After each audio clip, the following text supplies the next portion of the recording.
inclusive approach to conflict prevention.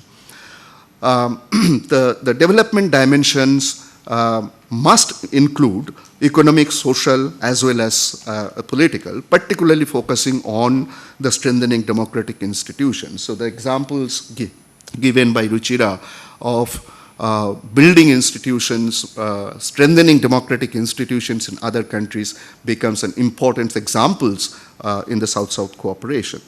And the narrow prism of looking at security from a only military perspective must be sort of broadened enough to include the human security, along with, which has become increasingly important, is the environmental and climate change security, as well as energy security. And these are becoming sources of many international conflict. So this understanding is fortunately now fostered in the 17 Sustainable Development Goals. And therefore, here comes the role of South-South cooperation. And all the southern countries are now subscribed to the 17 Sustainable Development Goals. And in this framework that enables and which bestows upon the greater responsibilities to the southern countries, and thus greater relevance to South-South cooperation in the peace building and conflict management. So the emerging economies have become major players in provisioning tailored and long-term assistance to conflict-affected countries within the framework of South-South cooperation. There's an example of Brazil, example of South Africa, example of India are very pertinent here. And interestingly, all these three countries are democratic countries, and they are providing long-term support in many conflict-ridden countries.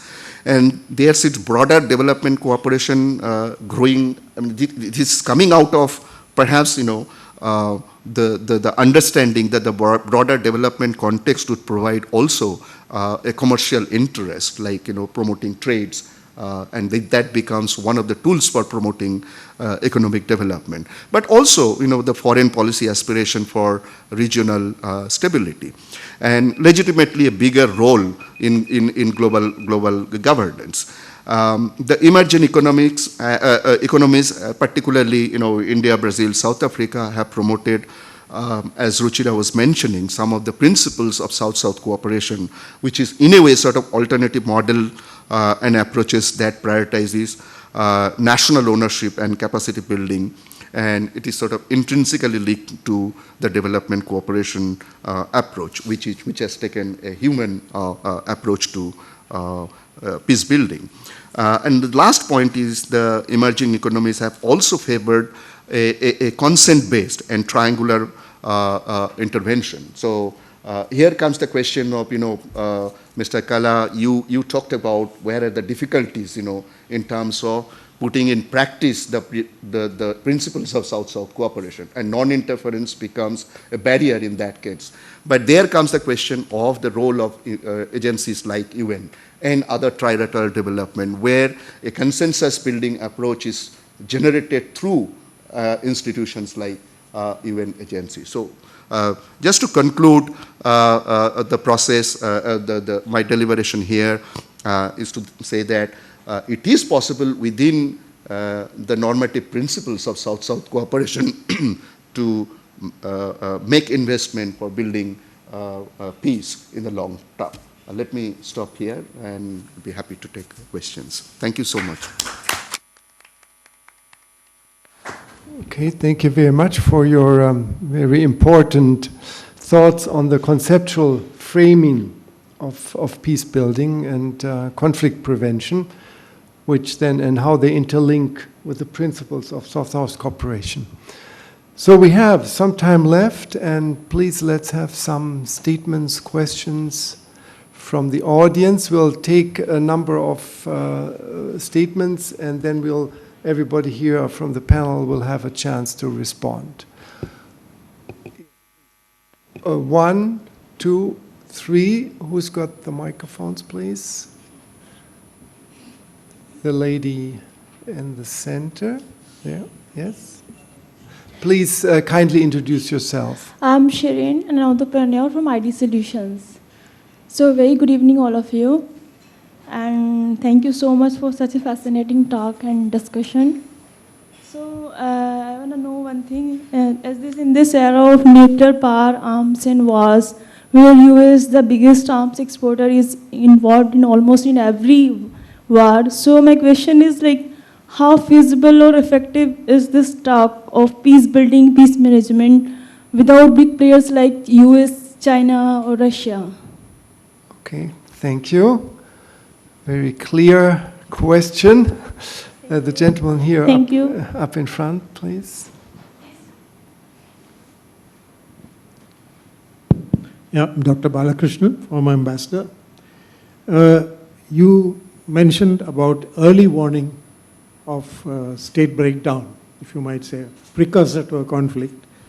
United Nations can't intervene. It has no mandate at that point. The only mechanisms which are available are, for example, through the ILO, and through labor conditions, conventions relating to freedom of association, trade union rights. If they are infringed, that provides a channel to intervene at the in UN body. The other is the Office of the Commissioner of Human Rights, where you have the periodic reviews. Apart from that, there is very little the UN can do at a precursor stage. Once a conflict situation arises, then there is the additional Protocol 2, the Geneva Convention, which is based on humanitarian principles. That is something which all countries of the South should support. Secondly, in a drastic case of state failure, I would think that we could invoke the mechanism of the Trusteeship Council. Rather than a coalition of XYZ countries, the Trusteeship Council type of structure would have much more credibility and support than, for example, cases where in the Balkans, Yugoslavia broke up. It was a preferred solution of the EU. And now you have preferred solutions of Iraq and Syria, which are being pushed by one or other players, which are not going to be sustainable. So I'd like your reaction to that. Okay, thank you. Pointing to the UN system and trusteeship council, which is dormant at the moment. The gentleman up here, the professor from South Africa. Hello, hello, hello, hello. Can you hear me?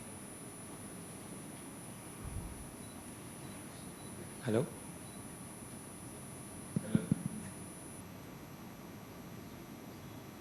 Hello? Hello? It's much better.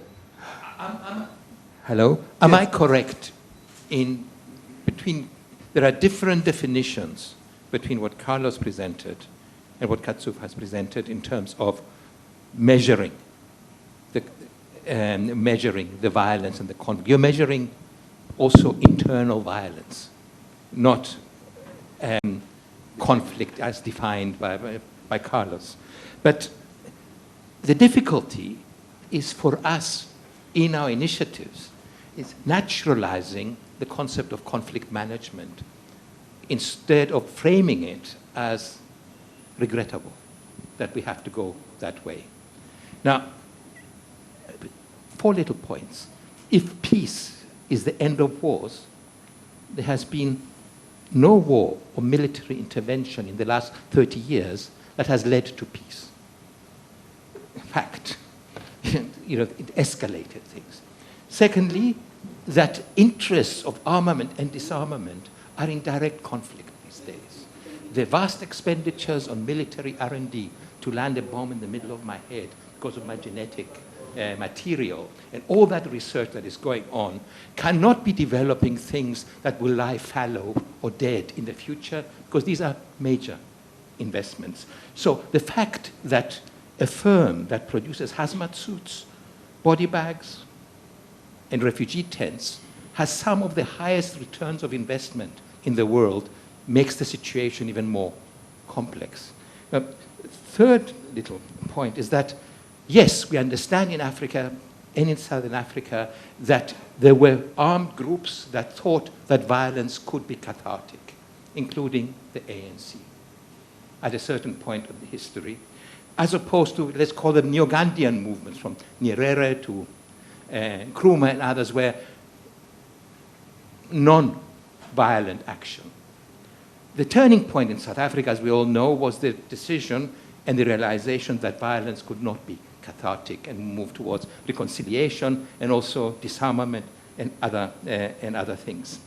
Now, this idea of violence could be cathartic, creates victors and victims and more armed groups and more troublesome people for regimes and more sales for arms that have been escalating at the same time. So all I'm trying to say is that unless, like in Europe, or like inside South Africa, the past was constituted as regrettable, and therefore one could proceed in countries that killed more people than anyone else on earth, to be able to have a Pacific Europe over a few years after devastating wars. You know, it was possible, it was done. So all that was regrettable. We will not be able to construct a moral South-to-South cooperation. It will be a pragmatic one. End of comment. Thank you very much. We would still have time for one or two more statements. That's not the case. We'll just come back to the panel, and you have the opportunity now to respond. Let's reverse the order, so we'll start with Dr. Kausdorff, please. Thank you so much for these reflections. What I was sort of referring to an approach towards prevention of conflict, even and much early warning, using much early warning system, but also making investment that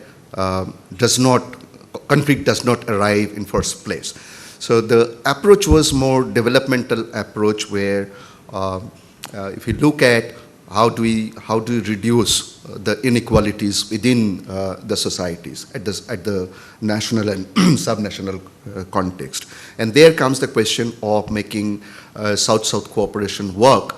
Of course, the responsibilities would be with the national government within their overall national developmental framework and the policy framework, but South-South cooperation with the development compact that we talk about can bring in more nuance development there, which can reduce inequality, poverty, and deprivation, and that would in a way sort of neutralize first conditions for having a conflict. Second is, of course, building strong democratic institutions, but not to stop there. Building capacities of the civil society, building capacities of citizens, so not only to support the representative democracy, but also building a participatory democracy within the society. So these are more preventive action, long-term actions towards addressing the question of preventing conflict even arise at the first place. Coming to, I don't think there was a difference in the definition, but Carlo would talk about his presentation, but I think we emphasize two different aspects of the conflict. One is the conflict between countries, which is of an international nature, but I focused more on the subnational conflict. But having said this, many a times there is a dynamics between international conflict and the subnational conflict. And subnational conflict often has a tendency to transcend the boundaries of the state border and to involve other countries, or vice versa. The international conflict can also initiate a subnational conflict. So conceptually speaking, they may feed each other in a bad way. So I don't see the definitional differences, but it's a continuum or dynamism that we need to understand. Thank you, Professor Ruchita. Yeah, thank you. I think it's very interesting the way the discussion is going. And I would like to take on some of the points which were made by some of the questions that were raised. First, the question about early warning mechanisms and that the UN does not have, but other regional organizations like the African Union do have an early warning mechanism. They do have a panel of wise to deal with these issues. I'm not really sure how how far it has really worked in the case of Africa. But there are mechanisms, because in Africa, they have moved away from non-intervention towards a policy of non-indifference. So pragmatically, that's what they call for in terms of a resolution, an early resolution to a conflict.